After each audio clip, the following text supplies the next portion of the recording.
All right, guys, homemade refried beans.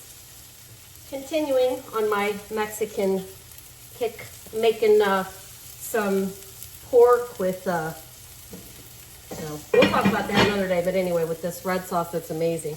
Anyway, with the refried beans, so I just took a half an onion, and I'm just sauteing that in my pan, just a little bit. It doesn't have to get translucent and soft, just, you want to get some char on it. This is 2 cloves of garlic, just rough chopped. So just, again, a rough chop. So we're just going to saute that for like 2 minutes, okay? And then I have strained with, rinsed with water, some black beans. We have 1/2 of a cup of stock. You can use chicken stock, beef stock, vegetable stock, whatever stock you want. I had beef bouillon, so I just did a 1/2 cup of water and dropped the beef bouillon cube in there.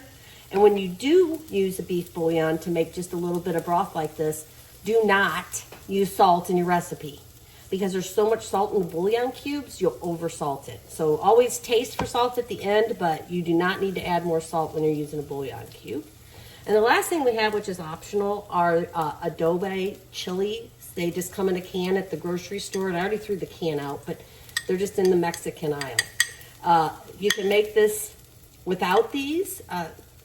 The more you add, the hotter it gets. So those you have to be careful with because they can be dangerous. All right, so looks like we just got to char on these onions and the garlic. And then what you do is you take in a blender your 1/2 cup of juice, however much adobe spice you want to put. I'm not going to put a lot because my pork that I'm making is going to be pretty spicy.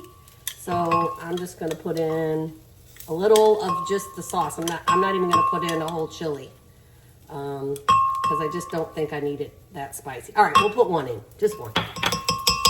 David likes it spicy. Okay. He's whooping over there in the back. All right, then you take your onions and your garlic in your blender.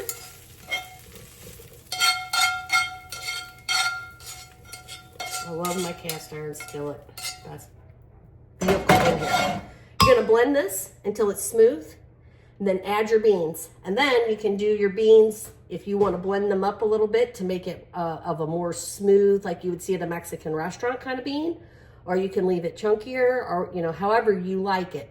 And that's it. That's literally it. And then you just put it in a container in your fridge and you just heat it up, last in there for about a week. Give it a try. It's way better than the can.